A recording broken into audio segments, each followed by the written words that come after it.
Assalamualaikum warahmatullahi wabarakatuh.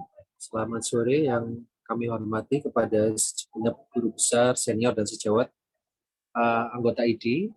Kali ini bertemu kembali dengan saya, host Dr. Pandu, dalam acara Dolan, diskusi online mingguan ID Cabang Surabaya. Kali ini bekerja sama dengan Perdatin Jawa Timur dengan topik gagal nafas dan terapi oksigen dengan narasumber-narasumber nanti yang kompeten di bidang. Kami harapkan acara diskusi online mingguan ini bisa menjadi suatu ajang di mana para sejawat bisa mengikuti diskusi topik-topik yang sesuai dengan kompetensi dokter umum ataupun yang terkini ya, dan mendapatkan SKP serta tidak berbayar alias free. Baik, saya mohon berikutnya kepada Ketua ID Cabang Surabaya, kepada Dr. Brahmana Askandar, spesialis obstetrik ginekologi, spesialis onko, untuk bisa membuka acara sekaligus dapat memberikan sambutan. Silakan, Dr. Ya, Assalamualaikum warahmatullahi wabarakatuh. Suara saya terdengar ya, Dr. Pandu ya? Waalaikumsalam. Oke. Pertama-tama saya ucapkan terima kasih banyak kepada Dr. Bambang Pujo, Dr. Mirza, Dr. Fajar, meluangkan waktu selama 1 jam sedekah ilmu di siang hari ini. Topiknya sangat menarik tentang terapi oksigen ya. Terima kasih juga untuk Dr. Pandu, Dr. Farisal mengkoordinir dari minggu ke minggu. Jadi Dolan ini rencananya setiap minggu terus tanpa putus setiap hari Senin kecuali tanggal merah ya. Tanggal merah atau libur itu kita libur. Tapi kalau tidak, monggo join tiap Senin jam 15 sampai 16. Disambi nyetir boleh, disambi praktek boleh, disambi apapun boleh. Kita menambah wawasan dari para pakarnya. Sekali lagi terima kasih banyak. Mudah-mudahan ini barokah bagi kita semua. Salam sehat. Wassalamualaikum warahmatullahi wabarakatuh. Waalaikumsalam. Terima kasih Dr. Brahmana. Berikutnya kita ada 2 narasumber. Yang pertama adalah Dr. Bambang Pujo Sumedi, spesialis anestesi, konsultan intensive care dan konsultan HP, serta Dr. Fajar Perdana, SPAN, KIJ, KKP. Dan moderator kita pada hari ini adalah Dr. Mirza Musardiandi, spesialis anestesi. Beliau adalah ketua SMF dari RSUD, ketua SMF anestesi dan terapi intensif dari RSUD Sudono Madiun. Kepada moderator Dr. Mirza, silakan. Baik, bismillahirrahmanirrahim. Assalamualaikum warahmatullahi wabarakatuh. Teman sejawat dokter semua, teman sejawat, mungkin di sini ada perawat juga tenaga medis ya, karena tidak menutup kemungkinan ini Dolan ini menjadi suatu acara favorit dari tenaga medis juga. Baik, terima kasih saya ucapkan kepada Dr. Brahmana Askandar, spesialis obstetrik ginekologi, konsultan, dan juga Dr. Pandu, kepada Dr. Bambang Pujo Sumedi sebagai narasumber dan Dr. Fajar Perdana yang berkenan untuk berbagi ilmu dengan kita sore ini ya. Baik, modelnya adalah kita diskusi tentang gagal nafas dan terapi oksigen. Jadi ini nanti kita lebih banyak tanya jawab ya, Dr. Pandu ya, betul? Betul, Dok. Baik, saya akan mencoba untuk berbagi dulu, Dr. Pandu. Karena kalau tidak distimulus gitu ya dengan suatu soal gitu ya, maka biasanya kurang menarik biasanya. Jadi saya akan menghadirkan sebuah fenomena di sini. Mohon izin untuk berbagi, Dr. Pandu. Silakan, Dok. Silakan. Mana ini? Mana ini? Sebentar. Mungkin dibagikan sebentar.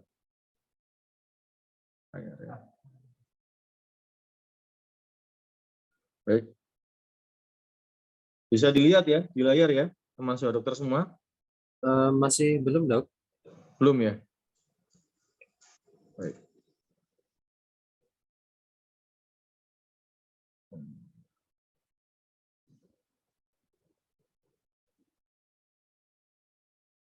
Baik, saya akan ini aja, langsung aja ya.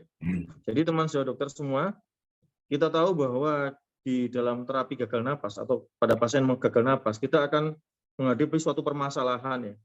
Di mana kalau Anda semua mendiagnosa gagal napas itu, saya yakin teman sejawat dokter semua di sini pasti sudah bisa dan itu menjadi semacam menjadi suatu diagnosis yang sering ya dijumpai, apalagi kita sudah melewati fase pandemi COVID.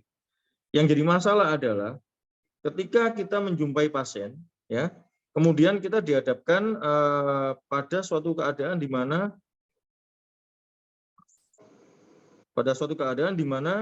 kita akan mengalami kesulitan karena antara keadaan pasien dengan yang kita sebut dengan kondisi klinisnya dengan pemeriksaan fisiknya itu tidak dengan labor penunjangnya tidak sama. Contohnya begini.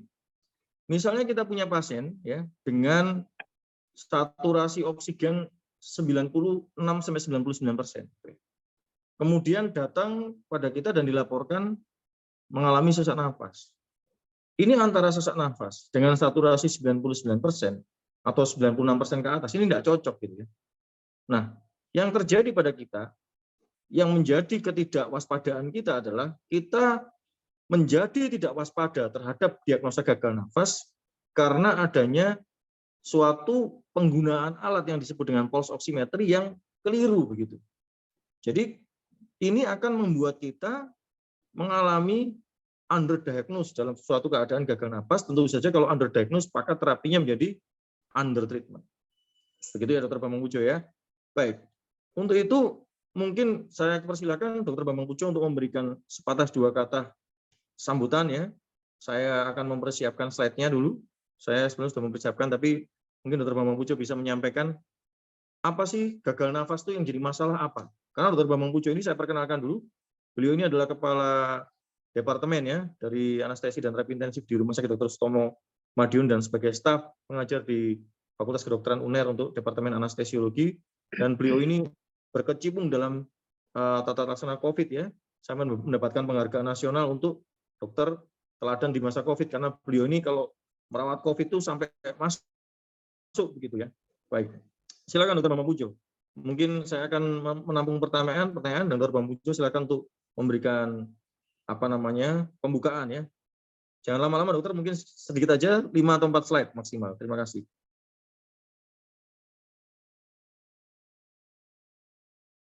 Mungkin Mohon maaf, dokter. Secara overview begini ya. Gagal nafas gitu ya. Gagal nafas itu adalah orang itu kalau hidup itu kebutuhannya itu apa sebenarnya? Kebutuhannya adalah mendapatkan oksigen ya. Jadi orang bisa hidup karena ada oksigen gitu ya. Nah, pada saat orang mengalami gagal nafas, maka orang itu gagal untuk mendapatkan oksigen. Yang kedua, gagal nafas, apalagi yang ada di masyarakat ya, kita jumpai sehari-hari, itu adalah gagal nafas di mana orang itu kalau hidup itu perlu membuang karbon dioksida. Jadi zat asam arang itu harus dibuang. Oksigennya dihirup untuk digunakan tubuh, kemudian zat asam arangnya harus bisa dibuang, karbon dioksidanya. Nah, pada saat orang ini mengalami gangguan entah itu tidak bisa memasukkan oksigen atau membuang karbon dioksida, maka orang ini disebut sebagai gagal nafas. Nah, tadi sempat disinggung oleh Dr. Mirsa bahwa gagal nafas itu bukan diagnosis yang ditegakkan berdasarkan hasil laboratorium atau hasil pemeriksaan, tetapi itu adalah suatu diagnosis yang ditegakkan berdasarkan klinis gitu ya. Klinis gitu ya. Kita sebagai dokter kan diajari untuk mendiagnosis pasien secara klinis gitu ya. Nah, apa itu tanda-tandanya? Tanda-tandanya adalah orang mengeluh sesak nafas. Nafasnya cepat, ya. Ada retraksi, ada pernafasan cuping hidung mungkin kalau pada anak-anak. Kemudian orangnya keringetan gitu ya, diaforesis. Bisa juga orangnya sudah mengalami gangguan kesadaran. Gangguan kesadaran itu tidak hanya koma ya, tapi orangnya mulai gelisah, ya, mulai melepas masker kalau diberikan oksigen. Itu menandakan bahwa tubuh ini kekurangan oksigen. Dan kalau dia sudah kekurangan oksigen, orang itu awalnya pasti dia akan melakukan suatu kompensasi. Kompensasi orang sakit itu adalah kompensasi. Tensinya tinggi itu adalah kompensasi. Tapi lama-lama kalau kemudian itu kompensasi itu terus-menerus, karena kita tidak tahu bahwa orang itu sebenarnya butuh oksigen, maka dia akan fatigue, akan capek. Pada saat capek maka kemudian akan muncul ya gangguan, namanya gangguan ventilasi, sehingga orang itu kemudian nafasnya menjadi lebih pelan. Jadi lebih pelan itu ada dua kemungkinannya, membaik yang pertama, yang kedua tambah buruk gitu. Nah, kita sebagai seorang klinisi, seorang dokter itu harus mampu melihat tanda-tanda tersebut secara. Nah, kelemahannya kadang-kadang kita ini hanya terpaku pada angka. Oh, saturasinya masih bagus, gitu ya. Tekanan darahnya masih bagus, gitu. Bahkan kadang-kadang ada orang yang hipoksik, ya, saturasinya 95 sudah dengan masker 15 liter per menit, tekanan darahnya tinggi, justru diterapi anti hipertensi. Padahal orang itu sebenarnya butuh mungkin alat bantu nafas. Pada saat orang itu kemudian diberikan anti hipertensi, kemudian tensinya normal, senang gitu. Tiba-tiba pasiennya kardiak arrest. Nah, hal-hal semacam itu harus kita kenali. Karena apa? Mengenali kondisi-kondisi hipoksik ya, secara dini, kondisi gagal nafas secara dini itu akan sangat berpengaruh terhadap outcome dari pasien. Mungkin itu sekilas yang bisa saya sampaikan, Dr. Mirsa. Baik, terima kasih. Dr. Fajar sudah hadir juga, atau belum? Ya, siap. Silakan, Hadir. Dr. Fajar. Ini Sedikit aja, apa ya. ini? Silakan. Bagaimana kita mendiagnosa gagal nafas dengan benar gitu ya? Gagal nafasnya dulu. Jadi kalau kita datang ke rumah sakit, kita lihat pasien tuh ini gagal nafas nih, atau impending gagal nafas, gitu kan? Silakan, Dr. Fajar. Ya, memang kurang lebih sama ya, sama disampaikan dengan Dr. Bambang Pujo, di mana gagal nafas itu merupakan suatu diagnostik klinis ya, secara klinis. Bahkan kita bisa dengan melihat, kalau kita sudah terbiasa ya, maka kita bisa melihat pasien itu mengalami gagal nafas atau impending gagal nafas saja dari melihat pasiennya saja. Seperti yang sudah disebutkan oleh Dr. Bambang Pujo, ya, pasien itu ada tanda-tanda distress nafas, di mana frekuensi nafas naik, kemudian penggunaan otot bantuan nafas, ya, retraksi, cuping hidung, segala macam diaforesis, gelisah, itu merupakan tanda-tanda klinis. Namun di samping itu kita juga bisa mungkin lebih, kadang-kadang kita membutuhkan decision apakah pasien ini memerlukan suatu tindakan invasif untuk penanganan gagal nafasnya, atau mungkin bisa konvensional dulu, kita kasih oksigen, terapi oksigen yang konvensional dibanding yang invasif. Makanya kadang-kadang kita memerlukan bantuan penunjang, ya. Penunjangnya banyak, antara lain analisa gas darah, ya. Kemudian yang sederhana, yang non invasif, biasanya kita gunakan pulse oximeter sebagai patokan kita dalam melakukan atau memutuskan decision apa yang akan kita lakukan pada pasien ini. Mungkin itu, Dr. Mirsa, nanti lebih dalamnya kita bahas lebih lanjut lagi. Siap, terima kasih dokter berdua. Kita akan masuk ke pertanyaan-pertanyaan. Di sini kita bisa lihat ada beberapa pertanyaan yang sudah ditanyakan. Apa beda terapi oksigen pada pasien yang mengalami gagal nafas akut ya, dokter? Misalnya serangan asma dengan pasien dengan penyakit yang kronik, atau misalnya pada penyakit jantung bawaan. Monggo dokter, matur nuwun. Dokter Fajar dulu yang jawab, silakan. Apakah ada perbedaan terapi oksigen pada pasien mengalami gagal nafas akut, misalnya karena asma atau kronis, misalnya penyakit jantung bawaan? Oke. Jadi gini, untuk gagal nafas akut, maka pasien tersebut itu tidak memiliki, atau dalam arti tidak memiliki kompensasi, tubuhnya tidak memiliki kompensasi terhadap terjadinya suatu hipoksia, ya, sehingga tentunya pasien itu akan berusaha mengadaptasi dia dengan kompensasi akut dengan menaikkan walk of breathing, ya. Muncullah tanda-tanda distress nafas tersebut. Nah, apa yang kita lakukan? Maka ya kita terapi. Paling mudah adalah memberikan terapi oksigen. Ya, Sedangkan pasien-pasien yang kronis, ya, maka dalam tubuhnya itu sudah tercipta suatu adaptasi, mekanisme adaptasi terhadap suatu proses hipoksia yang kronis.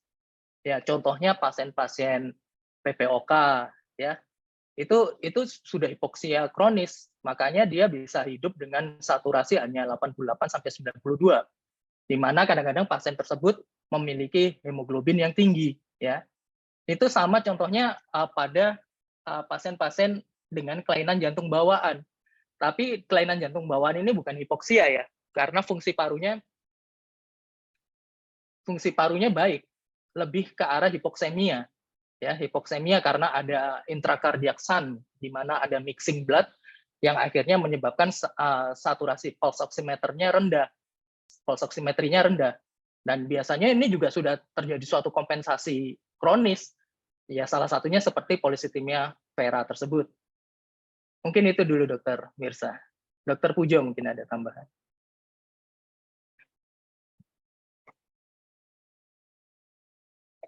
Masih mute, Dok. Baik, terima kasih. Apa yang disampaikan Dokter Fajar betul ya. Jadi akut dan kronis gitu ya. Akut itu kejadiannya tiba-tiba gitu ya. Jadi orang dari kondisi normal kemudian berubah menjadi kondisinya menjadi kekurangan oksigen atau kelebihan karbon dioksida. Itu namanya akut. Nah, pada kondisi akut maka kondisi ini tentunya berbahaya. Karena apa? Karena tubuh belum mempunyai sistem adaptasi. Istilahnya seperti itu. Jadi dia belum mampu beradaptasi. Contoh yang paling mudah ya. Contoh yang paling mudah akut yang bisa terjadi dari orang normal tiba-tiba jelek. Gitu. Satu tadi asma ya misalnya, serangan asma yang berat gitu ya. Kedua, orang yang tiba-tiba tersedak ya. Tersedak sehingga terjadi obstruksi jalan nafas total. Itu adalah kejadian yang akut. Pasti kondisinya karena tubuh ini belum siap gitu ya menghadapi itu, maka akan terjadi henti jantung gitu ya, dengan cepat gitu. Dalam 5 menit nggak ada oksigen yang masuk, karbon dioksidanya nggak bisa keluar misalnya, maka akan terjadi suatu gagal nafas yang sangat fatal. Ketiga adalah contohnya kita naik gunung ya. Teman-teman kalau naik gunung makin tinggi ya, ketinggian itu kadar oksigennya makin rendah. Nah, oleh karena itu kalau orang-orang yang belum adaptasi langsung naik gunung misalnya di atas ketinggian 4.000, itu bisa terjadi suatu hipoksemia akut. Kalau hipoksemia akut obatnya apa? Ya harus diberikan oksigen minimal. Bagaimana kita memasukkan oksigen itu? Caranya tadi menambah oksigen dengan alat-alat tertentu seperti itu. Atau kalau perlu dengan ventilator gitu. Nah, kalau kronis tadi Dokter Fajar sudah menyampaikan tubuhnya itu sudah melakukan adaptasi gitu ya. Salah satunya apa? Ya adaptasi itu tadi dikatakan adalah polisitemia. Polisitemia itu adalah HB-nya itu tinggi gitu ya. Jadi orang-orang yang ada di Mount Everest itu ya, Sarpa itu mungkin dia itu HB-nya tinggi itu. Kenapa? Dia terbiasa di oksigen dengan kadar rendah. Supaya oksigennya cukup, maka pengangkutnya harus tinggi. Ya, jadi orang yang hipoksia kronis pada umumnya dia sudah beradaptasi. Oleh karena itu kalau kita melihat pasien anak dengan kelainan jantung bawaan yang sianosis, itu bisa jalan-jalan, bisa lari-lari, tapi anaknya sianosis. Tapi kalau kita sianosis, pasti kardiak arrest sudahan gitu ya. Jadi itulah yang membedakan antara akut dan kronis. Karena itu sebagai seorang dokter kita harus bisa mendiagnosis kondisi-kondisi yang akut terutama. Ya, karena itu yang akan menyebabkan kejadian yang sangat fatal. Baik, terima kasih Dr. Pujo. Jadi mohon maaf ya, ini saya cam-nya off karena saya harus presentasikan ini. Jadi teman-teman dokter sejauh semua kita lihat di layar. Ini adalah kasus di mana saturasi pulse oximetry ya yang dipasang di jari sekarang itu bisa dibeli online, COB juga bisa ya. Nah sekarang kita lihat di sini ada pitfall. Pitfall itu apa sih? Jebakan.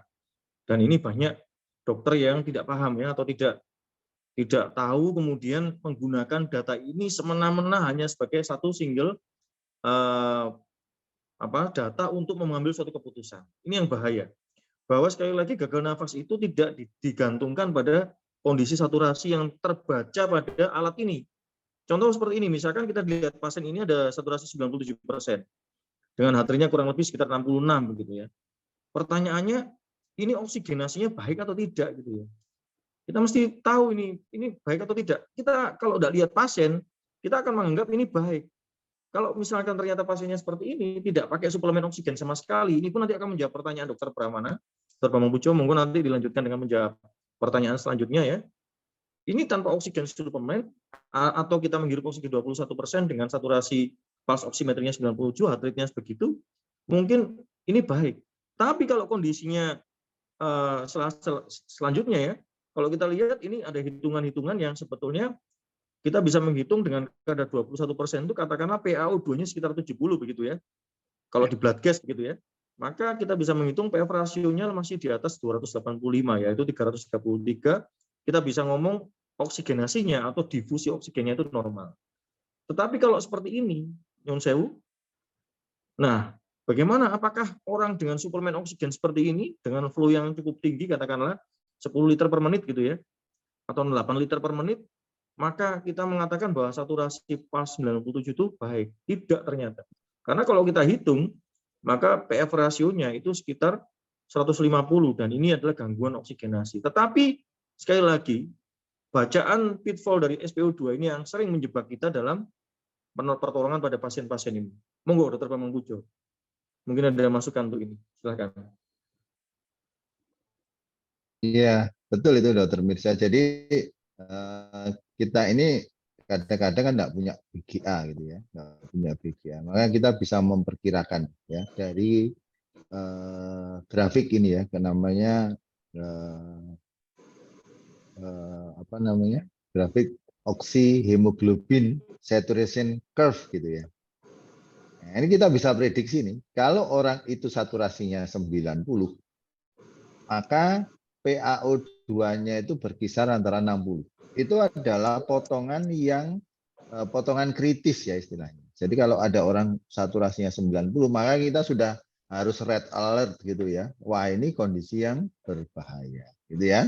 Kecuali dia tadi hipoksemia kronis tadi ya. Itu nggak apa-apa kalau hipoksemia kronis, orang COPD dengan hipoksemia kronis bisa saja saturasinya 90, dia bisa jalan-jalan gitu ya. Tapi kalau ini kondisi yang akut, tubuh belum beradaptasi, pasti orang ini akan menunjukkan gejala-gejala distress nafas, takipnu, diaforesis segala macam.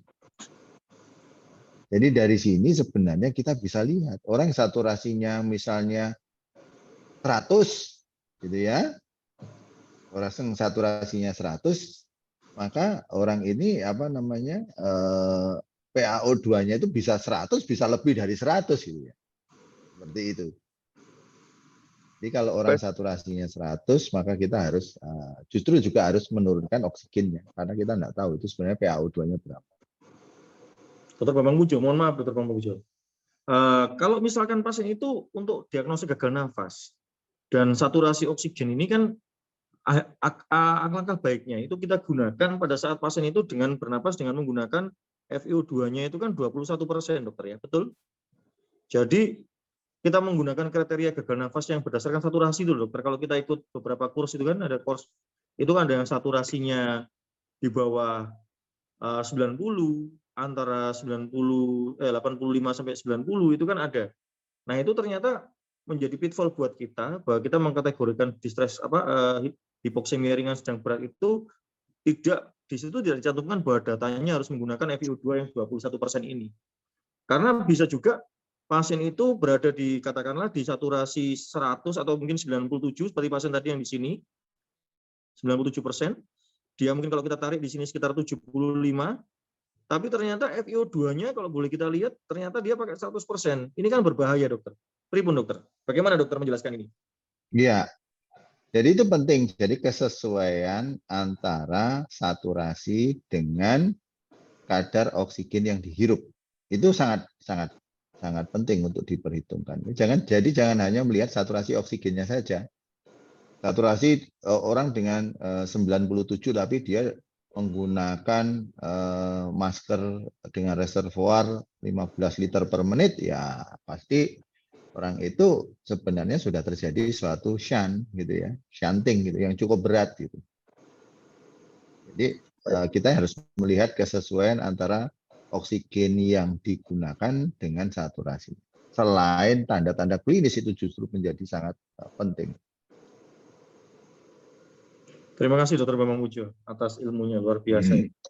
Baik, mungkin Dr. Fajar bisa menjawab pertanyaan kedua, yaitu Dr. Prasmana tadi mengatakan kapan sih kita pakai masker, kapan kita pakai nasal, dan bahkan kapan kita harus intubasi begitu. Itu dasarnya apa menggunakan hal-hal seperti itu semua? Terima kasih, Dr. Fajar mungkin bisa melanjutkan. Kurvanya tadi bisa dikeluarin lagi. Oh bisa Mirsa. mohon izin dokter. Saya share screen lagi. Mohon maaf. Bentar. Siap. Ya mungkin setelah ini kita ada pertanyaan ya dari para Belum ya. para partisipan ya yang ada di Q&A itu. Silakan Ya, Dr. Fajar. Ya, singkat aja Dr. Pujo. Jadi mungkin sebenarnya dari kurva ini itu bisa menjawab pertanyaan Dr. Mirsa, terus kemudian permasalahan yang Dr. Mirsa ajukan dan dari Dr. Brahmana juga. Jadi sebenarnya saturasi itu adalah menggambarkan jumlah ikatan hemoglobin terhadap oksigen, ya. Di mana kalau hemoglobin itu memiliki 4 subunit ya. Jadi 4 subunit dan masing-masing subunit itu bisa mengikat 1 molekul oksigen. Harusnya kalau 4-4-nya ini terikat maka saturasinya 100. Ya. Nah, kalau salah satu tidak terikat maka saturasinya 75. Gampangannya begitu. Ya. Sedangkan PaO2 ini merupakan partial pressure dari oksigen. Partial pressure oksigen itu menggambarkan jumlah oksigen di dalam darah. Ya. Nah, jumlah oksigen di dalam darah ini bisa kita gunakan atau kita tingkatkan dengan pemberian terapi oksigen. Gitu dok. Jadi misalnya kita kasih nasal, kita kasih masker, kita kasih Jackson Rees ya sampai 100% itu untuk menaikkan partial pressure oksigen. Nah di sini di mana kalau normalnya orang itu adalah partial PaO2-nya adalah 100, kita naikkan sampai 400 juga bisa. Ya misalnya kita tambahkan oksigen sampai 100% gitu, maka PaO2-nya pada orang normal akan 400 gitu ya. Akan 400. Nah, tapi dengan PaO2 400 dan 100 itu saturasinya sama 100%.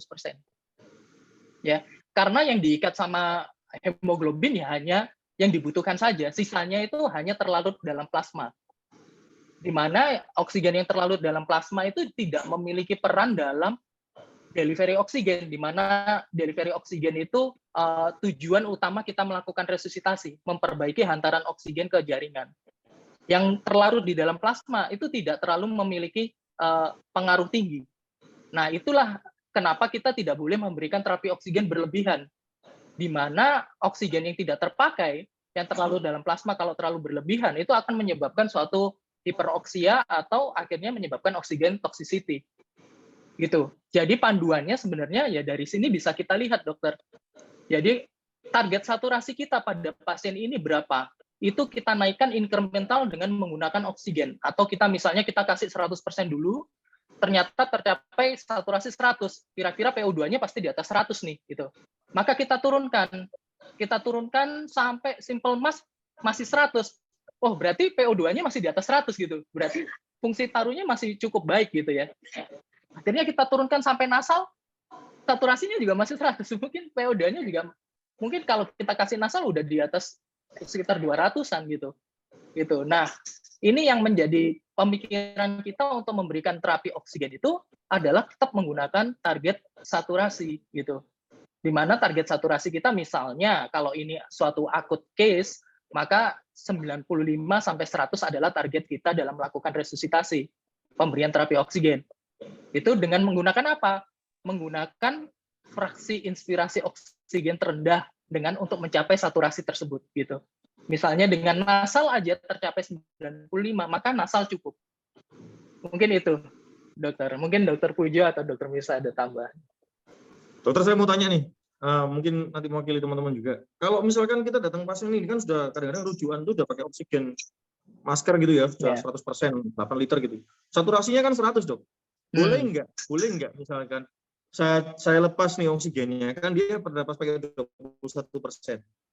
Nah, kita lihat kalau dia kemudian turun di bawah 90, katakanlah misalkan saturasinya jadi 85 di sini ya. Dalam observasi 85 kan kita bisa tarik nih. Oh, kira-kira sekitar 55 PO2-nya. Ini kan kalau dengan berarti kan dia kan pasti PF rasionya di bawah 285. Ini pasti kan ARDS pasien ini. Betul ya, Dok? Nah, kemudian dari sini kan sebetulnya kita bisa melihat bahwa dengan gejala klinis tadi di diaporesis, takikardi, respiratorit yang meningkat dalam fase kompensasi, dan kalau dia sudah turun respiratorit itu baru dekompensasi dan segala macam, maka sebetulnya kita bisa mendiagnosa bahwa pasien ini dalam keadaan ARDS atau distress nafas berat atau gagal napas yang berat begitu ya, sehingga atau hipoksemia berat. Sehingga dari sini kita bisa mengklasifikasi dan memicu kewaspadaan kita terhadap pasien ini bahwa pasien ini tidak indikasi masker reservoir, pasien ini indikasinya intubasi. Mungkin itu yang bagaimana, dokter? Boleh enggak seperti itu kita? Karena kan fasilitas badkes itu tidak selalu ada di setiap rumah sakit. Terima kasih.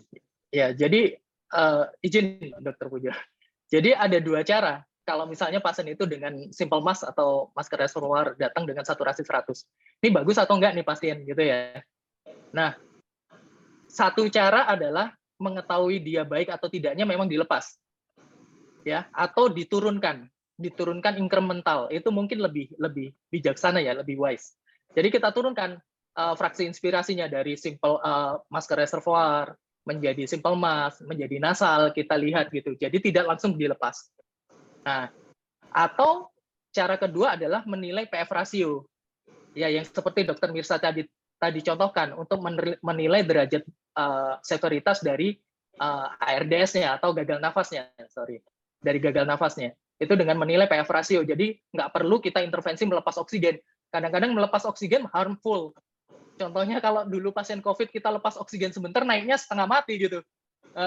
Jadi salah satu caranya adalah menurunkan secara incremental. Ya, kalau dia dengan FiO2 50 dia udah desaturasi, ini cukup berat gitu. Berarti PO2-nya mungkin sudah di bawah 60 gitu. Nah, tinggal kita putuskan kalau PO2 60 dengan walk of breathing yang meningkat, ya sebaiknya kita lakukan intubasi gitu. Atau misalnya kita naikkan fraksi inspirasi, kita gunakan CPAP atau HFNC. Bagaimana respon walk of breathing-nya? Kalau dia turun, oke, kita observasi ketat. Kalau seandainya dia tidak turun, ya mungkin perlu keputusan untuk invasif gitu. Mungkin itu, Dr. Mirsa. Terima kasih, Dr. Fajar. Silakan, Dr. Bambang Pujo.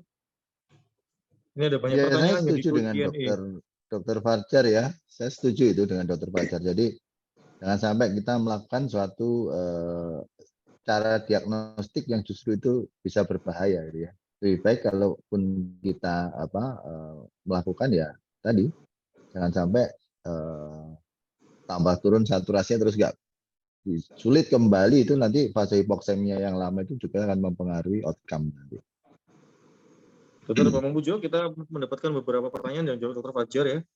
Di obrolan tadi juga ada pertanyaan di Q&A. Baik, mungkin kita bisa membaca bersama-sama. Saya akan membacakan salah satu peserta. Sorry dokter, saya pernah mendapatkan pasien dengan bayi PJB dengan datang puskesmas dengan sesak, cyanosis, SPO2-nya 45. Ini bayi PJB dokter di puskesmas. Tata laksana apa yang dapat dilakukan dalam proses perujukan KRS, dan berapa sih target SPO2 untuk untuk bayi PJB? Terima kasih. Ini konsultan PJB Dr. Bambang Pujo ini, kok KAP ini? KAP ini konsultan anestesi pediatrik. Silakan. Itu Dr. Fajar itu juga itu, pasien-pasiennya, pasien cyanotik semua itu. Iya, ya, ini dua-duanya sudah cocok ini untuk menjawab pertanyaan ini. Silakan dokter, monggo. Ya, jadi pasien PJB ya, dari PJB itu adalah suatu kondisi yang kronik ya, karena dia sudah tubuhnya menyesuaikan. Nah, kalau dia kemudian menunjukkan tanda-tanda sesak, cyanosis, artinya apa? Bahwa saturasi 45 itu kira-kira sudah lebih rendah daripada saturasi sebelumnya. Jadi ini adalah suatu kondisi akut on kronik, istilahnya seperti itu. Jadi kondisi akut pada pasien-pasien kronis. Jadi dia pasti akan lebih rendah daripada sebelumnya. Nah, pada umumnya pasien-pasien PJB ini, pasien PJB ini yang terjadi, yang mengalami suatu eksaserbasi, ya, kondisi akut itu pasti ada pemicunya. Pemicunya biasanya adalah infeksi, ya, yang paling sering adalah infeksi atau kondisi-kondisi tertentu. Kalau pasien PJB itu biasanya yang paling sering ya tetralogy of Fallot, kemudian TGA, ya, seperti itu. Jadi pasien ini mengalami suatu kondisi yang akut. Gitu ya. Nah, pada kondisi yang akut, pada pasien-pasien sianosis, itu kita harus memikirkan langkah-langkah terapi selain memberikan oksigen. Jadi kalau PJB itu oksigen iya, tetapi langkah-langkah lain selain itu juga harus dipertimbangkan. Misalnya apa? Pada pasien PJB itu pernah mendengar ya namanya TET spell gitu ya. Spell gitu ya. Mengalami kondisi yang sangat akut pada pasien-pasien sianotik. Nah, itu kalau dikasih oksigen saja diintubasi nggak akan baik pasiennya. Harus dicari kenapa terjadi suatu spell, gitu ya. Karena itu maka ada tindakan-tindakan selain pemberian terapi oksigen, misalnya di chest position, ya, kemudian diatasi asidosisnya, ya, diberikan mungkin morfin, opioid, semacam itu. Jadi inilah ya bedanya penanganan pasien akut sama pasien akut on kronik ya, terutama pada pasien dengan cyanotic heart disease. Itu mungkin. Nah, jadi targetnya berapa SpO2? Sebenarnya targetnya bukan SpO2. Targetnya adalah kondisi akut itu bisa berkurang. Karena kalau kita target SpO2 kadang-kadang sulit gitu. Ya, sulit. Ya, orang dehidrasi itu bisa memicu terjadinya akut on kronik ya, karena tambah acidosis maka kemudian terjadi peningkatan tahanan vaskuler di paru-paru. Nah, itu menyebabkan nanti pasiennya tambah sianosis lagi. Nah, ini yang kemudian harus diatasi. Atasi sumber penyebabnya, distabilisasi pasiennya, diberikan oksigenasi. Ya, kita mungkin tidak bisa nunggu saturasinya sampai bagus. Justru yang terpenting adalah tindakan-tindakan, misalnya kalau dia TET spell ya dia langsung dilakukan di chest position seperti itu. Kalau dia dehidrasinya kemudian diatasi, ya, kemudian pasien itu segera dibawa ke rumah sakit karena ini tidak bisa diatasi di puskesmas. Kita perlu monitoring yang lebih advance untuk dilakukan resusitasi pada kasus-kasus seperti ini. Mungkin itu kalau dari saya. Mungkin Dr. Fajar bisa menambahkan. Maksudnya begini dokter, bagus itu apa namanya, dia dirujuk. Jadi ini dokter puskesmasnya dapat, kemudian saturasi 45 dia kan pasti panik nih. Mungkin saran pertama tidak perlu panik ya dok, karena memang dia terbiasa dengan kondisi itu, betul ya dokter? Itu satu. Yang kedua, apakah terapi oksigen di puskesmas kita kan masih memberikan oksigen dengan apa namanya dosis yang lebih besar itu akan memberikan manfaat? Apakah bisa mengurangi tekanan hipertensi pulmonalnya sehingga tidak terjadi left to right, right to left sun reversal maksud saya, dan segala macamnya. Mungkin ada tindakan-tindakan ringan tadi seperti dokter Pujo sebutkan, knee chest position ya, betul ya dok ya. Kemudian oksigen terapi ada manfaatnya dokter kalau dulu ditanya untuk kasus ini, dokter Fajar atau dokter Bang Pujo? Karena senjatanya kan itu aja. Ya, dokter. Oksigen tetap diberikan. Kemudian karena oksigen itu adalah pulmonary vasodilator gitu ya. Jadi walaupun itu maksud saya, mengurangi hipertensi pulmoner. Ya, salah satunya itu. Kemudian tetap harus diberikan. Selain mencari sebabnya ya dokter, mencari sebabnya. Kalau sebab ini kan nanti sambil dirujuk nanti mungkin di rumah sakit rujukan akan dicari. Mungkin dokter Fajar ada tambahan dok untuk kasus yang ini. Ya. Terima kasih. Ya, saya kurang lebih sama dengan dokter Pujo ya. Artinya begini, sebenarnya PJB itu penyakit jantung bawaan itu ada sianotik dan asianotik. Kalau asianotik ya, terus kemudian dia menjadi sianotik dengan saturasi 45%, maka itu severe ya, gagal nafas gitu. Dan itu harus segera diatasi. Dan itu pasti klinisnya tidak baik. Pasti dia seperti tanda-tanda distress nafas semuanya keluar. Mungkin 45% nggak lama itu cardiac arrest pasiennya. Nah, sedangkan pada pasien-pasien PJB yang sianotik, dia memiliki baseline ya, baseline dasar dia berapa. Tapi biasanya nggak pernah 45%. Ya, rata-rata sih antara 70 sampai 80 ya. Nah, kita nggak tahu nih baseline-nya berapa. Nah, itu bisa kita lihat dari klinis. Kalau 45% pasiennya tenang-tenang aja, kita nggak perlu bingung-bingung. Nggak terlalu bingung, nggak ada tanda distress, nggak ada apa. Tapi biasanya pasien PJB cyanotic dengan saturasi 45%, dengan saturasi 45% itu menunjukkan tanda distress gitu. Nah, kalau sudah ada tanda distress, akut distress, maka ya harus segera diberikan, paling gampang ya kasih oksigen. Ya, dengan high inspired oksigen gitu. Kemudian kasih volume ya tadi, pemberian cairan 10 sampai 20 cc per kilo dalam 20 menit gitu atau 30 menit gitu. Kemudian pemberian morfin ya, sedasi, hati-hati kalau kita memberikan morfin dan sedasi, tentunya jalan nafas harus bisa dan ventilasi harus kita atasi dulu, kita kuasai dulu. Itu Dokter Mirsa tambahannya. Baik, terima kasih. Sekarang mudah-mudahan menjawab pertanyaan tadi. Sekarang kita lanjut ke pertanyaan ini, agak banyak dokter, pertanyaan ada 9 ya. Dokter ini bertanya, pasien gagal nafas atau impending gagal nafas itu memang tidak dilihat dengan angka baru tegak diagnosa sebelum dilakukan pemeriksaan penunjang analisa gas darah. Apakah kita melakukan terapi oksigen atau sudah mulai dengan terapi invasif dengan pemasangan alat bantu nafas, maksudnya mungkin intubasi dan ventilator mungkin ya, dengan menggunakan pemeriksaan laktat. Nah, ini mungkin bisa dijawab Dr. Fajar. Apakah bisa kita melakukan terapi oksigen dengan atau sudah mulai terapi invasif gitu ya, sebelum ada ABG gitu ya? Mungkin tadi sudah dijawab sebetulnya ini. Silakan Dr. Fajar. Iya. Jadi untuk menilai memutuskan tindakan atau terapi oksigen apa yang kita gunakan tadi secara mudah ya. Tadi dari gambar oksigen hemoglobin dissociation curve itu sudah tampak ya sebenarnya. Itu berapa sih target saturasi kita ya. Panduan paling gampang adalah memang saturasi dan klinis ya. Misalnya pasien itu klinisnya distress hebat ya, walaupun saturasinya tinggi ya 99 tapi walk of breathing-nya tinggi, kemudian respirasi rate-nya tinggi, diaporesis, penurunan kesadaran, gelisah, maka itu harus ada intervensi segera ya.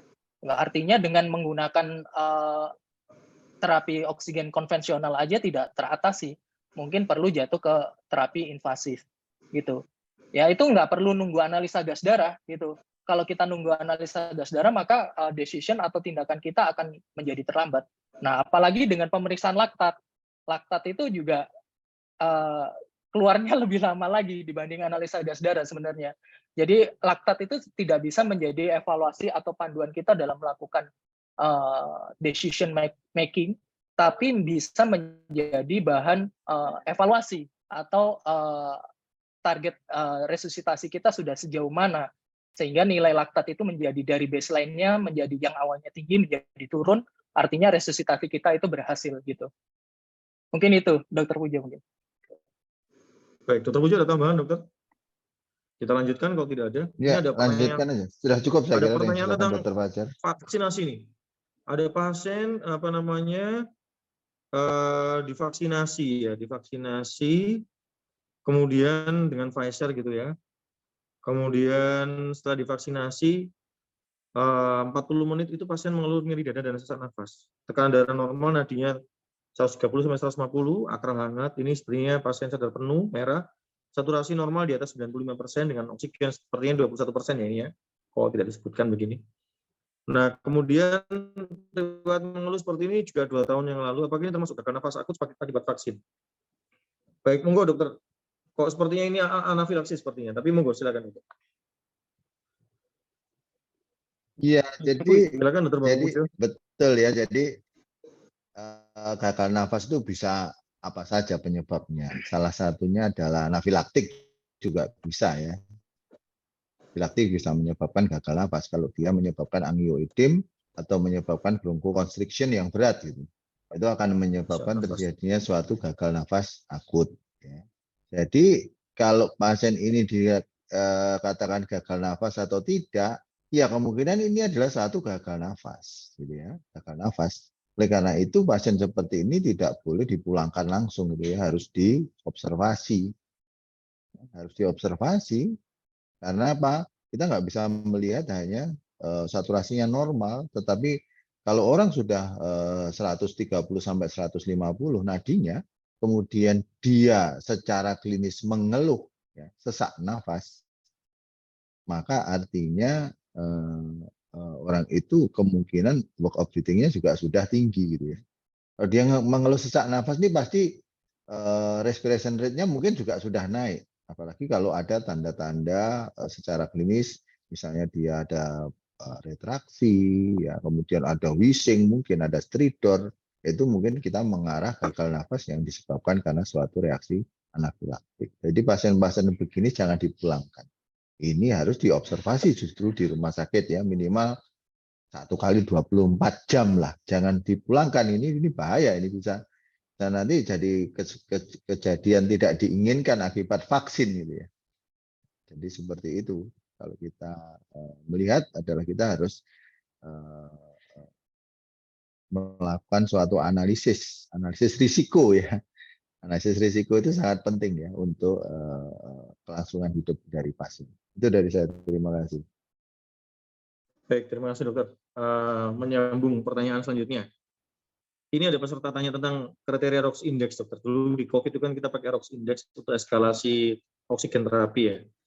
Apakah ini bisa digunakan pada pasien COVID, non-COVID maksud saya, yang dimana tidak ada keterbatasan dari pemeriksaan gas darah? Terima kasih. Silakan Dr. Fajar atau Dr. Bambang. Ya bisa, Mas. Ya memang itu yang harus dilakukan. Baik itu pasien non-COVID maupun pasien COVID pada saat kita menggunakan, bahkan pada semua pasien ya dengan terapi oksigen yang konvensional, maka ini kebetulan kita punya ROX index untuk HFNC. Tapi sebenarnya pada semua pasien pada saat kita memberikan terapi oksigen, maka itu harus kita evaluasi. Evaluasi secara ketat bertahap ya. Artinya di mana pasien itu bisa jatuh pada deeskalasi terapi oksigen atau bahkan harus eskalasi jatuh ke intubasi. Misalnya yang pilihannya lebih invasif. Itu mungkin dokter Mirsa. Sekalian langsung jawab pertanyaan selanjutnya. Ini karena berkaitan ya, jadi tentang eskalasi terapi oksigen. Tadi tanya berapa lama harus dievaluasi kembali. Apakah evaluasi harus dengan blood gas atau cukup dengan saturasi saja? Ini Dr. Bambang Pujo dan Dr. Fajar ini yang paling ahli pada saat bimbing pasien di ICU itu patokannya pakai saturasi itu terutama. Nah ini sekarang kalau eskalasi apakah juga cukup dengan saturasi dokter? Terima kasih. Atau perlu blood gas tiap berapa kali atau laktat tiap berapa kali? Silakan. Dr. Pujo. Dr. Pujo silakan. Baik, Dr. Pujo. Baik. Jadi pertanyaannya begini ya, bahwa berapa lama itu begini. Kalau kita melihat pasien gagal nafas, kita mendiagnosis secara klinis gagal nafas. Maka kalau kita nggak punya nggak punya analisa gas darah, kita bisa menggunakan saturasi oksigen. Jadi kalau kita kemudian memberikan, misalnya orang itu diberikan masker 8 liter per menit, maka berapa lama kita bisa menilai bahwa terapi yang kita berikan ini efektif atau tidak? Seharusnya dalam waktu maksimal 10 menit, orang itu kita sebenarnya sudah bisa mendapat gambaran. Gambaran dari mana? Satu, pasti harus dari klinis. Gejala sesaknya berkurang apa tidak. Tidak perlu kita harus setiap kali dicek BGA gitu ya. Seperti kita winning ventilator, kita juga tidak setiap kali lihat. Klinisnya baik, saturasinya tidak turun, ya, work of breathing-nya tidak meningkat, RR-nya tidak meningkat lebih dari 20%, tekanan darahnya tidak naik lebih dari 20%, tidak ada upaya nafas tambahan yang terlihat dari retraksi segala macam. Itu sudah cukup gitu ya. Nanti kalau bolak-balik di BGA itu tiap 1 jam di BGA diturunkan satu BGA ini nanti bangkrut rumah sakitnya dengan plafonnya BPJS itu ya. Ini justru sangat penting bagi kita ya. Jadi saya tekankan bahwa oksigen lebih dari 21%. Itu adalah obat. Jadi kalau kita mau memberikan obat, maka prescribe-nya harus lengkap gitu ya. Kapan diberikan, berapa dosisnya, kapan diturunkan. Itu harus ada sebenarnya kalau kita memberikan oksigen lebih dari 21%, karena oksigen is a drug gitu. Adalah obat gitu ya. Jadi kalau obat Dari ya harus Batam. jelas gitu ya. Harus jelas berapa dosisnya, berapa lama ini bisa dinaikkan. Kalau dinaikkan sampai berapa banyak. Kan seperti itu kalau kita memberikan obat ya. Boleh diulang berapa lama. Nanti kalau sudah targetnya tercapai harus diturunkan gitu ya. Jadi dalam waktu 10 sampai 15 menit, maka kita sebenarnya harus sudah bisa melihat Waduh. apakah pasien ini membaik dengan terapi yang kita berikan. Karena kadang-kadang berlama-lama, jam-jaman gitu ya, baru dievaluasi. Pada orangnya dikasih oksigen 15 liter per menit, ya masih ngos-ngosan nafasnya, nggak membaik, RR-nya nggak membaik, work of breathing-nya juga terlihat tidak membaik, tapi tetap aja ditunggu 1 jam gitu. Nah itu jangan menggunakan batasan waktu yang strict ya untuk memutuskan terapi lebih lanjut. Itu mungkin yang harus Siap. kita perhatikan. Terima kasih, Dr. Bang Pujo. Ini, Dr. Brahmana, saya mohon izin. Ini pertanyaannya saya jawab dulu ya, Dok. Waktunya soalnya tinggal 8 menit. Apa boleh, Dokter? Dr. Pandu? Iya, ngomong Dok. Boleh ya? Silakan, Dok. Baik, kita selesaikan semua pertanyaan. Baik, ini ada Dr. Wahyu Bimantoro. Ini sepertinya, ini KIC dari Jakarta ini, Dokter. Dr. Bambang Pujo, terima kasih. Barakallahu fikum, ilmunya bermanfaat. Terima kasih. Ini Dr. Wahyu ini. Baik, sekarang Dr. Judianto ya. Pada sirkulasi, gangguan sirkulasi atau perfusi apakah mempengaruhi SpO2? Apakah hipoksia juga? Ini sepertinya hipoksemia sepertinya, Dokter. Monggo, Dokter Bang Pujo. Jadi problemnya bukan di paru-paru tapi di darah. Itu kan juga hipoksia juga. Bagaimana? Nyun sewu, terima kasih. Ya, jadi satu ya, ini kembali lagi kepada pelajaran dasar bahwa itu ada namanya perfusion ventilation gitu ya. Ya, itu harus match gitu ya. Kalau itu tidak match antara ventilasi dan perfusi, itu maka disebut sebagai ventilation perfusion mismatch. Kalau kita baca di textbook seperti itu. Sehingga apa? Kalau ada orang gangguan sirkulasi, itu bisa mempengaruhi saturasi, bisa mempengaruhi CO2. Pasti itu. Ya, itu pasti. Gitu ya. Artinya akan terjadi dead space. Dead space yang besar itu akan menjadi shunt unit juga. Jadi itu kira-kira pengaruh antara perfusi dengan ventilasi. Baik, terima kasih. Saya lanjutkan. Dari Dr. Zainurofik, jika diberikan oksigen nasal dengan 4 liter, saturasi 99, tapi RR-nya tinggi, Dok. 25, 24, 25. Ini sepertinya borderline ya, 24, 25. Tapi kalau dinaikkan 15 liter per menit dengan masker mestinya ini ya, RR-nya turun, saturasi 99, R-nya juga turun, 20-21.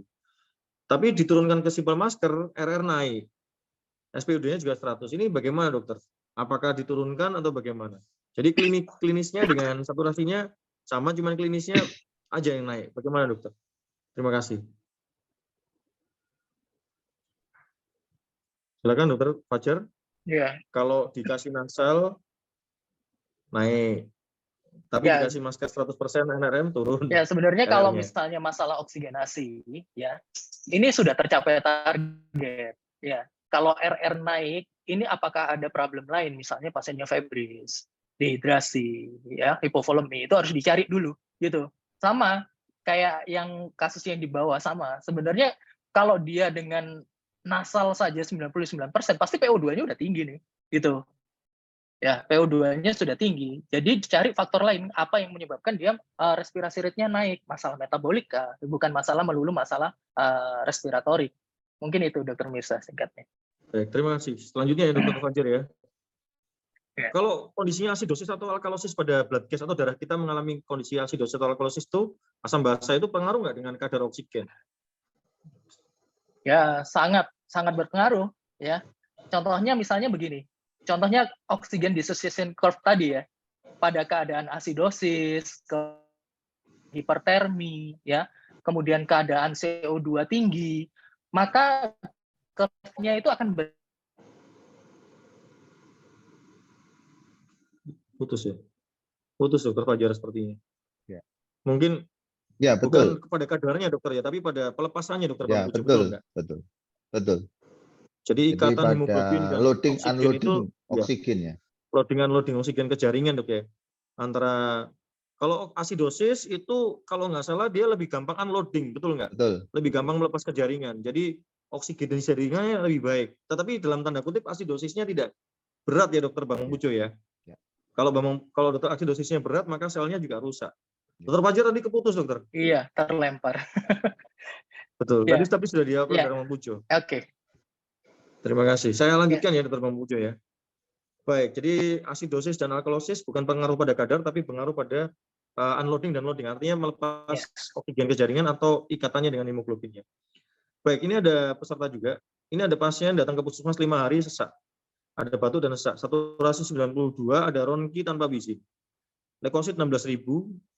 Setelah nebulventolin, saturasi naik 98. Namun pasien tetap tampak sesak, EKG-nya normal. Mohon pencerahan kira-kira penyebab sesaknya apa. Ini mohon Dokter Bang Pujo dan Dokter Fajar, ini masalahnya ada di mana gitu ya. Dokter teman saya puskesmas ini, silakan. Iya, jadi kalau pasien seperti itu ya, kita tetap ya bahwa klinis itu akan menjadi patokan utama ya. Jadi orang itu saturasinya membaik. Oke, dari sisi saturasi membaik ya.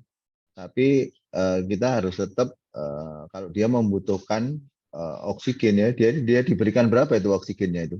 Saturasi setelah nebul ya, nebulventolin naik gitu ya. Artinya ada faktor sekret yang menyebabkan apa namanya flow oksigen itu tidak bisa masuk sampai ke alveoli secara optimal. Setelah dilakukan suatu upaya, maka dia naik.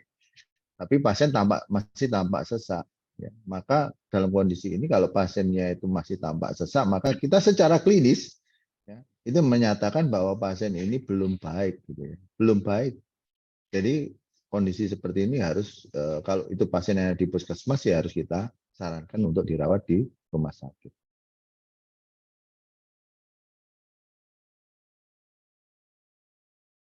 Itu mungkin. Terima kasih Ya. dokter. Saya lanjutkan ke pertanyaan selanjutnya. Ini ada pasien dari ini ada dokter dari Batam ya. Waduh, dokter mana ini kok banyak yang dari luar ya? Masya Allah, dari Batam. Ini kita lihat di sini ada pasien hipertensi pulmonal. 56 tahun dengan gagal napas kronik ya. Waktu itu masih sadar baik, tidak gelisah, tensinya 150/100. Ini respirasinya 26, nadinya 89. Nah, ini saturasi 70 walaupun pakai NRM 15 liter per menit. Waktu itu dikonsulkan ke teman sejawat anestesi yang mungkin bertugas di sana. Beliau mengatakan bahwa terapi intensif malah menyebabkan pasien akan cepat drop. Sehingga terapinya itu dipasang di INIV saja di ICU. Mungkin Dokter Bambang Pujo bisa menjelaskan kasus ini. Kalau ini kayaknya kasusnya mungkin Dokter Bambang Pujo, Dokter Fajar nih ahlinya. Terima kasih. Silakan. Sudah konsul anestesi, NIV aja gitu. Ya mungkin Dokter Fajar bisa menjawab ini. Ya. Ini tentang hipertensi pulmonar. Ya, mungkin bukan gagal nafas kronis ya, hipoksemia atau hipoksemia kronis gitu ya, karena dia terjadi intrakardiak shunt yang menyebabkan mixing. Dan ini kalau sudah saturasi segini, itu biasanya pasien ini sudah reverse shunt ya, atau bidirectional shunt udah dominan R2L, artinya darah yang ke sistemik itu lebih banyak darah yang tidak teroksigenasi, unsaturated. Tapi kalau pasiennya itu tidak mengalami satu tanda gagal nafas akut, maka itu berarti masih menjadi batas dari kompensasinya dia gitu. Yang perlu kita evaluasi apa? Sebenarnya kita evaluasi satu, tanda klinis distress nafasnya.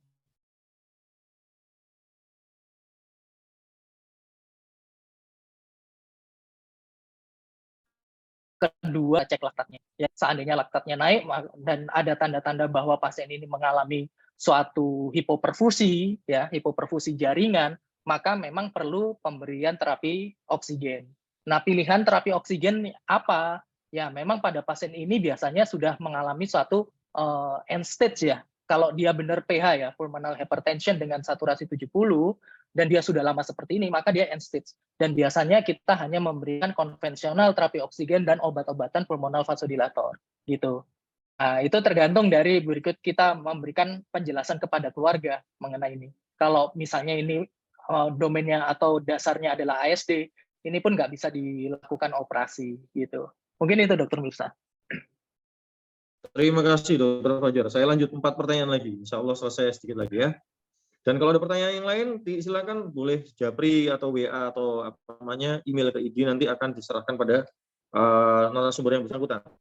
Baik, dokter, assalamualaikum, waalaikumsalam warahmatullahi wabarakatuh. Bagaimana keputusan pemberian terapi oksigen pada gagal nafas yang sedang hamil? Wah, ini dia.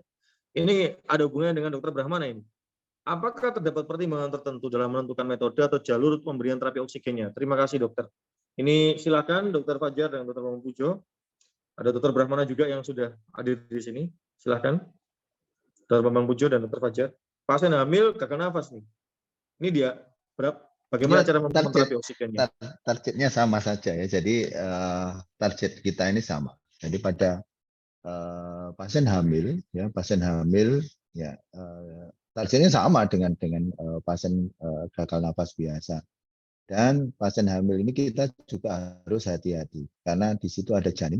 Dan janin itu kalau terjadi suatu kondisi yang hipoksemia, maka kemungkinan janinnya bisa mengalami suatu asfiksia. Jadi kalau ibunya hipoksemia, janinnya bisa asfiksia gitu ya, bisa distres janin gitu ya. Karena itu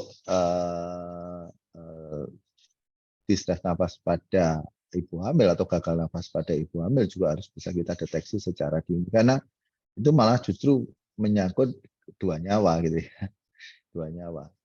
Sehingga kita juga harus lebih agresif untuk mengenali bahaya yang terjadi dan segera memberikan suatu terapi untuk memperbaiki kondisi dari ibu, karena kondisi ibu selalu akan berpengaruh pada bayi selama bayinya berada di dalam kandungan. Terima kasih, Dr. Bambang Pujo. Dr. Fajar, ada tambahan? Kalau Nggak tidak ada, saya lanjut aja. lanjutkan ya. Ini dari Dr. Suroso Kartosuyoso. Izin dokter, pertanyaan, pada waktu pandemi ada istilah happy hypoxia. Ini gimana sih maksudnya? Bagaimana maksudnya ini dokter happy hypoxia? Apa sih patofisiologinya? Karena jujur waktu sekolah nggak ada tuh apa namanya patofisiologi happy hypoxia. Silakan. Kalau hipoksia biasanya nggak happy kita. Terima kasih. Terpuja ini. Bapak COVID kita. Tapi kalau dokter anestesi itu pasiennya mau happy hypoxia. Ya, jadi ini ya happy hypoxia ya. Tetap kita nggak happy.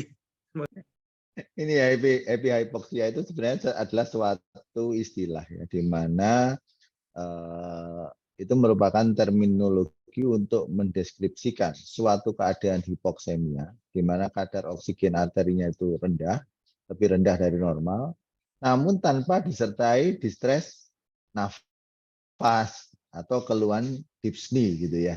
Jadi ini sebenarnya adalah istilah saja, di mana ada ketidaksesuaian, ya, ketidaksesuaian antara angka tadi, angka normalnya saturasi ya dengan klinis pasien. Jadinya orang kalau kondisi akut dengan saturasi segitu itu dia akan menunjukkan tanda-tanda distres nafas. Tapi pada happy hypoxia ini tidak terjadi. Gitu ya. Nah, patofisiologinya gimana? Banyak patofisiologinya ya. Ada yang mengatakan ada hipotesis tentang surfaktan ya di situ ya. Kemudian ada juga yang mengatakan bahwa karena reseptornya itu mengalami suatu desensitisasi akibat COVID itu, kemudian dia tidak bisa memberikan respon seperti orang kebanyakan. Jadi sebenarnya banyak ya patofisiologinya yang bisa dijelaskan ya. Ya salah satunya itu ya, bahwa sebenarnya happy hypoxia itu ada sih pada pasien-pasien yang bukan COVID itu ada, di mana dia respiratory centernya itu dia tidak bisa menyensor, itu adalah suatu kondisi yang hipoksemia karena suatu penyakit-penyakit tertentu yang mempengaruhi kepekaan dari sensornya, istilahnya seperti itu. Jadi bisa saja itu terjadi, sebenarnya bukan pada pasien COVID saja, tapi pada pasien COVID karena banyak kemudian fenomena ini kemudian menjadi booming atau muncul. Tapi sebenarnya fenomena itu ada pada pasien-pasien non-COVID pun ada, tapi tidak banyak. Baik, terima kasih Dr. Bambang Pujo. Penjelasannya sangat lengkap dan informatif ya. Saya jadi pengen sekolah lagi nih kayaknya. Baik, terima kasih. Ini ada satu lagi nih peserta dari mana nih ya. Ini intinya mau merujuk ke rumah sakit dari tipe B ke tipe A. Tapi di tipe A itu selalu diminta permintaan macam-macam gitu ya. Kalau pasien gagal nafas itu kapan harus dirujuk dan kapan tidak memungkinkan untuk merujuk pasien. Nah, ini mungkin mengenai sistem rujukan dan juga pertanyaannya sebelumnya tidak hanya untuk gagal nafas. Kapan si pasien itu boleh kita rujuk atau kita transfer? Jadi kalau di anestesi itu ada pelajaran sendiri khusus tentang transportasi pasien atau pasien transfer, yaitu salah satu syaratnya kalau nggak salah harus stabil. Nah, monggo silakan Dr. Bambang Pujo atau Dr. Fajar. Dr. Fajar nih silakan. Jadi syarat dari rujukan itu apa sih? Memindahkan pasien itu syaratnya apa, dokter? Silakan. Ya, sebenarnya ini kalau sebenarnya dokter Brahmana ini ya, kalau misalnya dibilang penuh apa tetap dirujuk atau enggak gitu ya. Itu apa tetap maksa rujuk aja karena udah nggak ada fasilitas lagi, ventilator nggak ada di tipe B-nya misalnya gitu. Nah, ini masalahnya kalau di tipe A-nya bilang penuh artinya kita juga nggak punya ventilator. takutnya malah ya pasiennya malah terbengkalai kadang-kadang yang kita takutkan, makanya ada sistem rujukan gitu. Cuman secara klinis Fajar keputus lagi, Dok. Terbang Mujo silakan, Dok. Hilang lagi ya. Jadi begini ya. Harus syarat stabil. rujukan. Syarat rujukan itu begini. Jadi nafas mesti stabilisasi itu penting ya untuk sangat menentukan outcome nanti. Jadi misalnya begini, pasien itu dirujuk 1 jam, ya. Tapi dalam kondisi 1 jam itu hipoksemia. Nanti di rumah sakit rujukan, yaitu tinggal CPR saja, gitu ya. Jadi marilah kita sama-sama ya menyadari bahwa di rumah sakit rujukan itu belum tentu juga fasilitasnya selalu tersedia. Nah, pada saat kita tidak tersedia, maka kita harus mempertimbangkan hal-hal lain. Gitu ya. Apa yang bisa dilakukan di situ untuk optimalisasi. Karena kalau dibawa ke sini, nanti juga tidak mendapatkan perawatan optimal, hasilnya sama saja.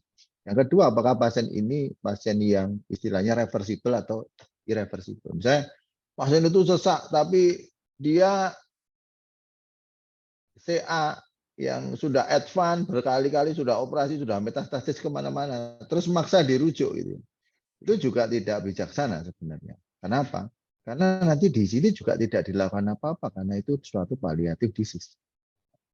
Tapi juga ada pasien yang sangat akut, tapi kondisi pada saat itu mengalami suatu hipoksemia, harus dirujuk. Nah, pasien inilah yang memerlukan suatu stabilisasi dulu. Nggak bisa pasien itu dirujuk dalam kondisi misalnya sudah pakai masker 15 liter per menit, saturasinya masih 80, terus dirujuk. Itu dalam waktu 5-10 menit ares pasien itu. Jadi apa tujuannya untuk dirujuk?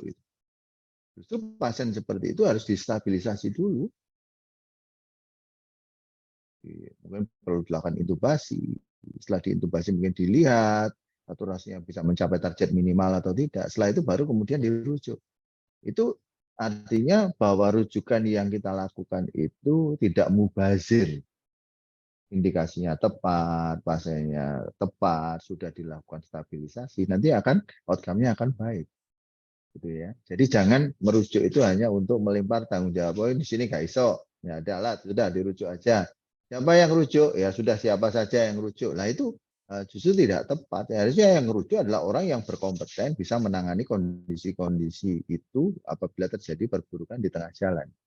Nah itu pentingnya kita menyamakan persepsi di sini. Tidak hanya mintanya macam-macam begitu ya. Tidak seperti itu sebenarnya. Bahwa kita melakukan suatu analisis. Karena itu kalau menyampaikan misalnya harus menganalisis ya. Dok, ini akan kita rujuk karena kondisi seperti ini. Kami tidak bisa melakukan pemeriksaan ini, tapi secara klinis pasien ini jelek. Apa yang harus kita lakukan? Justru seperti itu ya. Gitu ya. Jadi hal-hal semacam itu dalam sisi rujukan ini kita harus sama-sama perbaiki. Baik dari sisi rumah sakit perujuk maupun yang akan menerima rujukan. Baik, terima kasih dokter. Alhamdulillah semua pertanyaan sudah tersampaikan ya. Ada satu pertanyaan, tapi salahnya bukan pertanyaan, itu sebenarnya salam aja buat semua pembicara dan tentu saja kita sangat berterima kasih atas kesempatan yang diberikan oleh panjenengan berdua ya, Dr. Bambang dan Dr. Fajar.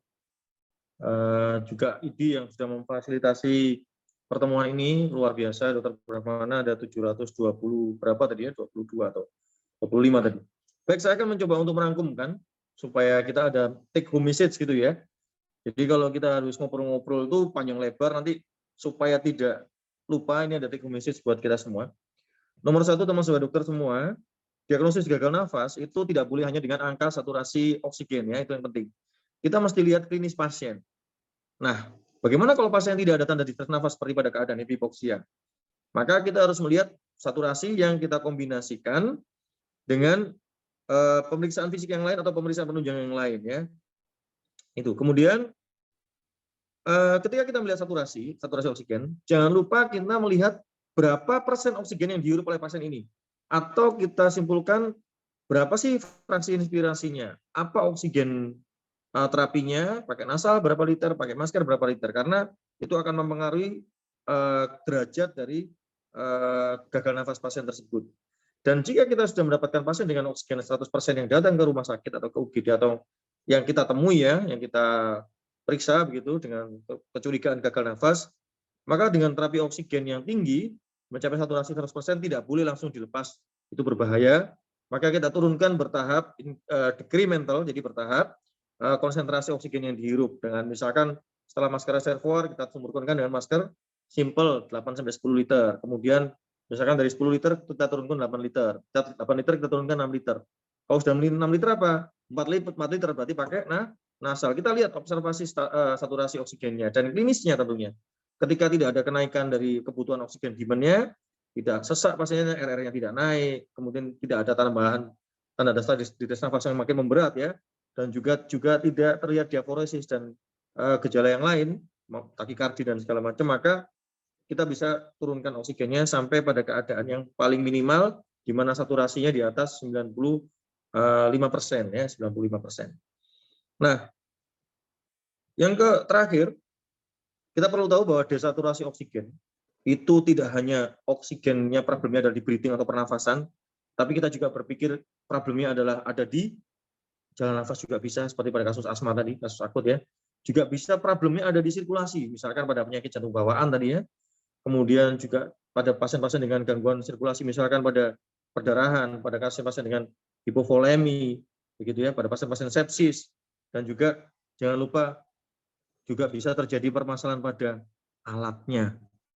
Jangan lupa itu yang SOPI COD ya, saturasinya itu dilihat baterainya ya. Kalau baterainya sudah mau habis, itu bisa desaturasi pasiennya. Padahal pasiennya baik-baik saja ya. Dan juga sebaliknya. Terima kasih. Mungkin yang terakhir itu ada juk saja. Mudah-mudahan Dr. Bambang dan Dr. Bambang Pujo dan Dr. Fajar mendapatkan keberkahan dari ilmu yang bisa diamalkan sebagai suatu amal jariah dan dibalas oleh Allah Subhanahu wa taala. Amin amin ya rabbal alamin.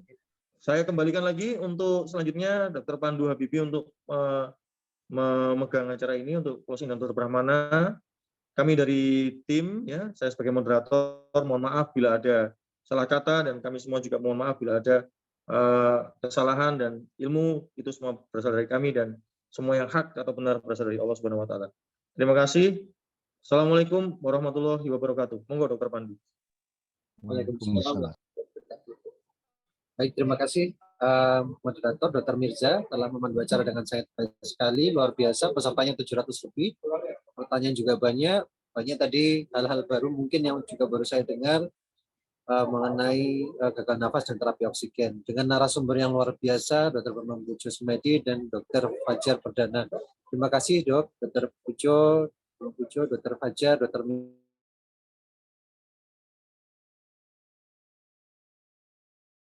acara, semoga untuk acara-acara berikutnya. Dan kepada seluruh peserta kami juga mengucapkan terima kasih atas atensinya dan keikutsertaan pada acara Dolan.